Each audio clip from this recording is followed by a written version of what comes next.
Americans' faith in our national elections has declined precipitously over the last 2 election cycles.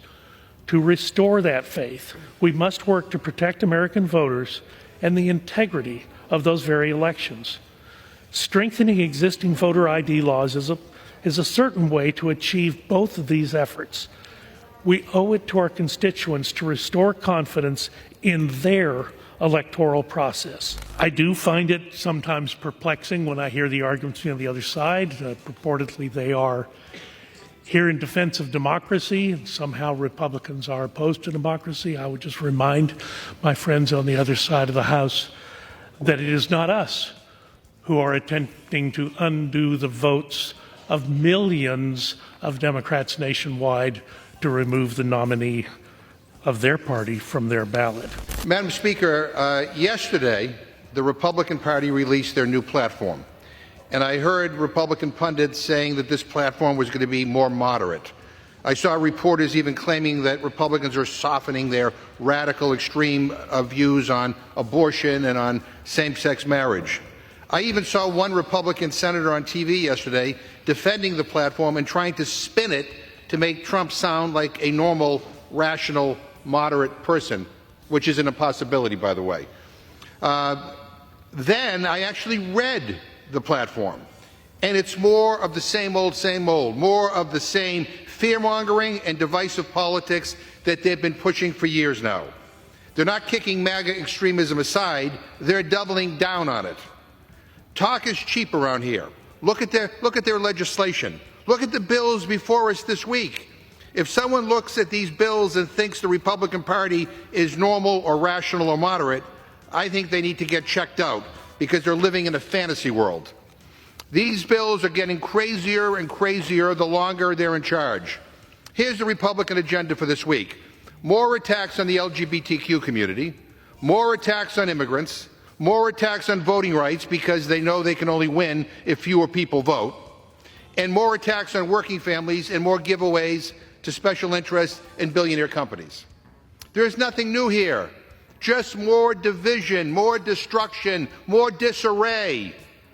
Now, there's been a lot of talk about Project 2025 lately, the Republican plan to dismantle the government, get revenge on their political adversaries, weaponize the White House, and install Trump as a dictator.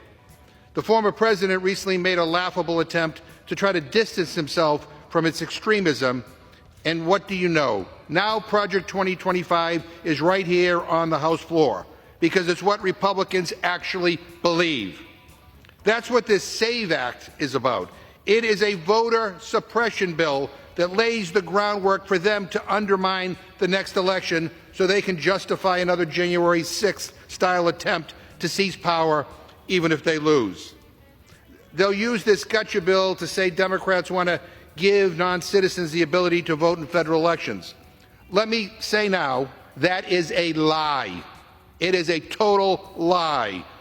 It is a lie that Democrats are against preventing non-citizens from voting in federal elections. That is already illegal.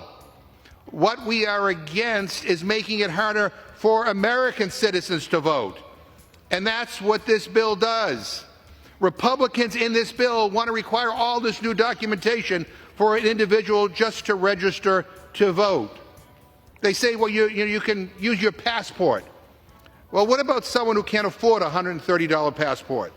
What about someone who doesn't have the time to take a day off from work to get their birth certificate? What about someone who recently got married and changed their name so their birth certificate doesn't match their ID? The Republican answer here is, too bad.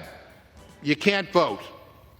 They are going to disenfranchise millions and millions of people in response to what we know is maybe been a couple of dozen cases of voter fraud over the last 2 decades. But this isn't about voter fraud. Let's be clear. This is not about voter fraud. It's about them trying to cheat in the next election. It's paving the way again for another violent insurrection if their candidate does not succeed. And, and I should say, Madam Speaker, the key witness in the House Administration Committee on behalf of this bill is one of the architects of Project 2025. I mean, they're all linked. And let me throw one other thing out there for members to digest. The chairman of the House Administration Committee, the Republican chairman of the House Administration Committee, I asked him point blank whether Trump lost the election. He couldn't give me a direct answer. What the hell is wrong with these people? You know, I mean, they are so detached from reality. They are so oblivious to the truth. The right is always keen to both sides any issue, but as Massachusetts Representative Jim McGovern points out, the two sides are not the same. First off, on Project 2025, this is the work of a think tank. Now, here's a news flash for everyone. There are think tanks in Washington, D.C. There are a lot of them. There are right-leaning think tanks. There are left-leaning think tanks. In fact, one of the more frightening left-leaning think tanks is Center for American Progress.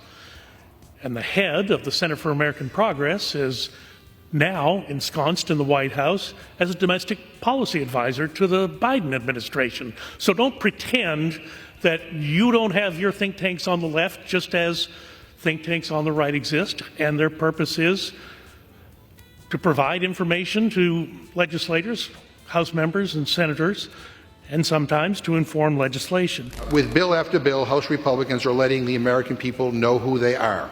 Every opportunity they get, they try to inject poison pill riders, to ban IVF, to restrict access to abortion care, and to make life harder for the American people.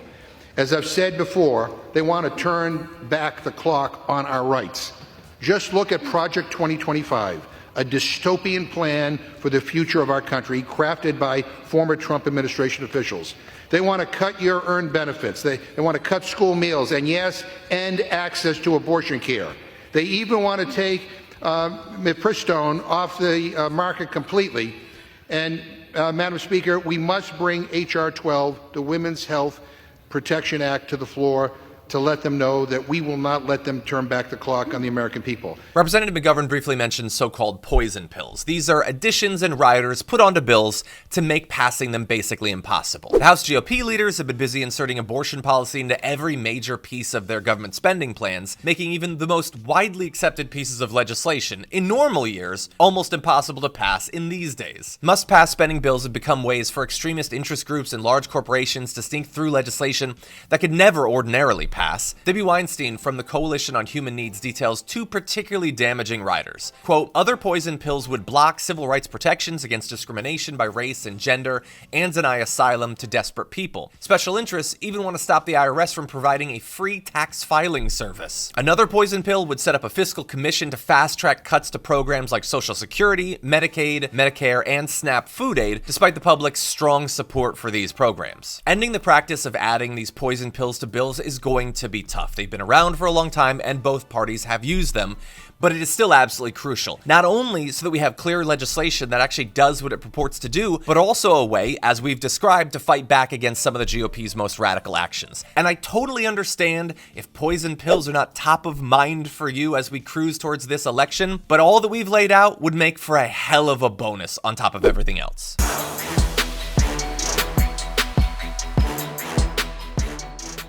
When you click the join button and become a Tier 2 member, you get access to all of our weekly top 10 lists. What are you waiting for?